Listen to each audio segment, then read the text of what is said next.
Hey everyone, and welcome to this week's Ask Jeff show. We are up to episode number 50, and this week I have two new questions for you.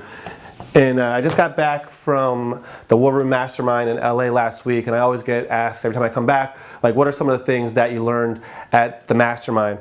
So one little tip I want to give you that I thought was really powerful, again, it was from my friend Michael Burnoff. He presented at the Mastermind, is just a couple little things that you can do to dramatically increase your conversions on your sales copy, your in-person sales, your videos, your websites, webinars, whatever it is that you do. And what it comes down to is getting the person to make a decision. I think I spelled that right. Whenever somebody doesn't buy from us or doesn't take us up on our offer, it's not because they said no.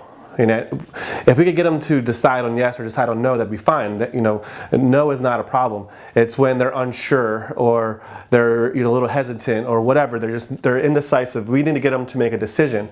So we have to get them in a state to be able to easily make a decision. So one thing that Michael Burnoff taught us was he called it like his timeline opener. So whenever you're either doing a video or if you're in person, you're going to do before, during, and after. So you're going to say something like, before you schedule this strategy session, this call, you're probably struggling to get leads, struggling to, wearing many hats in your business, trying to do the sales, trying to do the follow-up, trying to train your clients, all the stuff that I know how frustrating that can be, but it's not your fault. Because now during this call, I'm going to teach you everything you need to know about solving your lead problem, your follow-up problem, being able to manage your employees, all that stuff. And during this call, I'm going to give you everything you need to know to make a good decision about working with me afterwards. So that way, you've already pre-framed it. And you can even before there, I forgot one step, is when you talk about like before they came in, they're probably struggling with this, struggling with this, struggling with this. But for some reason, you made a good decision to get on this call today or to watch this video. So that way you're already letting them know, hey, you already made a decision and it was a good one. And now during this call or during this video, I'm going to answer all of your questions or I'm going to answer everything that you need in order to make a good decision or to make the natural next step to work with me. And whenever you use the word like naturally, it really it puts everybody's guard down, makes them a lot calmer, and it makes them trust you more, because who wants to go against naturally? So if you say something like, naturally the next thing to do is to sign up for XYZ program, they're not going to say, no, I don't want to, because then that's not natural. So using the word like naturally. So here you're going to say, before, I know you were struggling with XYZ, but for whatever reason, you made a good decision to watch this video. So during this video, I'm going to show you how to solve XYZ and answer all your questions. So after, you'll have everything you need to know to make a good decision about working with us.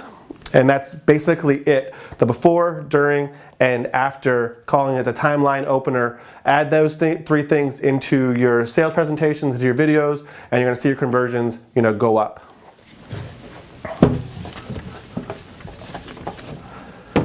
The second thing is we had a question that came in. This person wants to know, what's the best way to create a JV or a joint venture relationship with other business owners in order to get them to promote you or do business with you. So the best way to do a JV, the number one mistake that I see is people going in, business owners going into another business and introducing themselves like, hey, I'm Jeff with such and such boot camp down the street. I had these flyers, do you mind if I put some, in here? And if you have some, I can put them in my gym.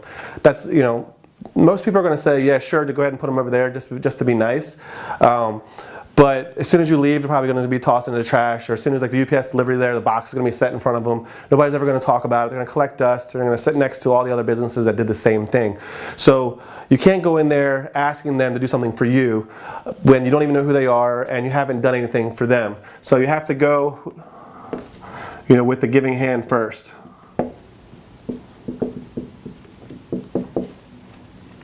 You got to make it about them. So, go in there and introduce yourself. let them know like, hey, there's a few women in my boot camp program that are saying how great your place is, whatever business it is. It could be a hair salon, tanning salon, massage therapist, whatever. I have a couple clients that talked about how great your place was. I decided to come and check it out today.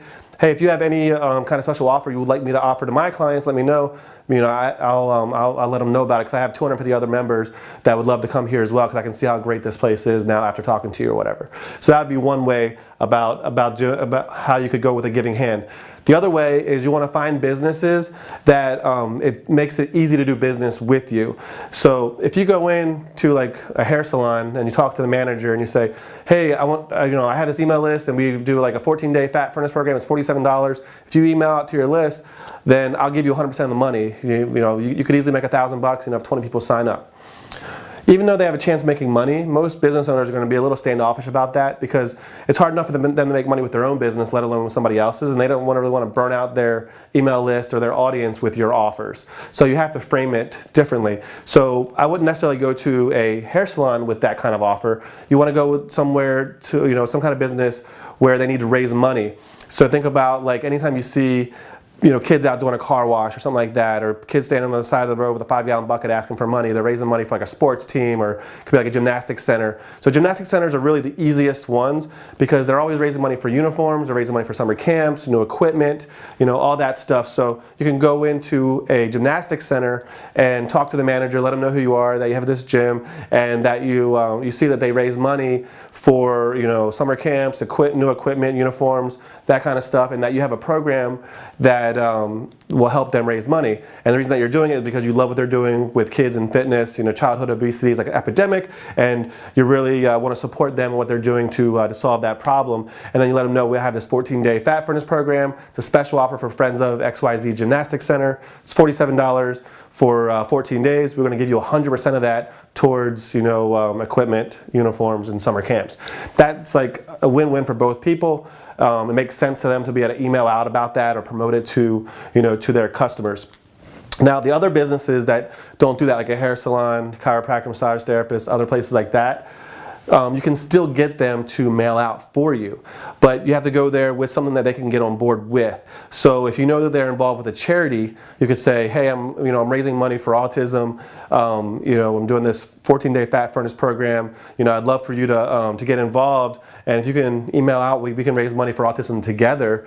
And what I'll also do is that you're going to get, I'll let people know my email list, my Facebook group, and Instagram, that you're a sponsor of this charity, so you're going to get some free publicity, and we can put an offer on there if you like to get you in front of them. And on top of that, you're going to be raising money for a good cause. And then they'll email out, hey, our friends over at XYZ Bootcamp are doing 14-day fat furnace for autism. It's $47. 100% of that $47 goes to autism research or whatever. It's easier for them to do that than for them to want to make $1,000 or whatever. They'd rather get on board with the charity event as a sponsor rather than making money for themselves.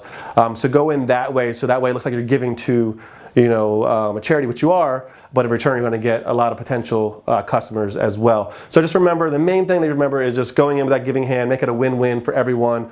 Frame it in a way to where you're helping them raise money, whether it's for their own business like in the gymnastics center, or if it's for a charity like with the other example with autism and going into like a hair salon or massage therapist or chiropractor. And that is the best way to do a joint venture with a local business. That's it for this week. I'll talk to you guys soon.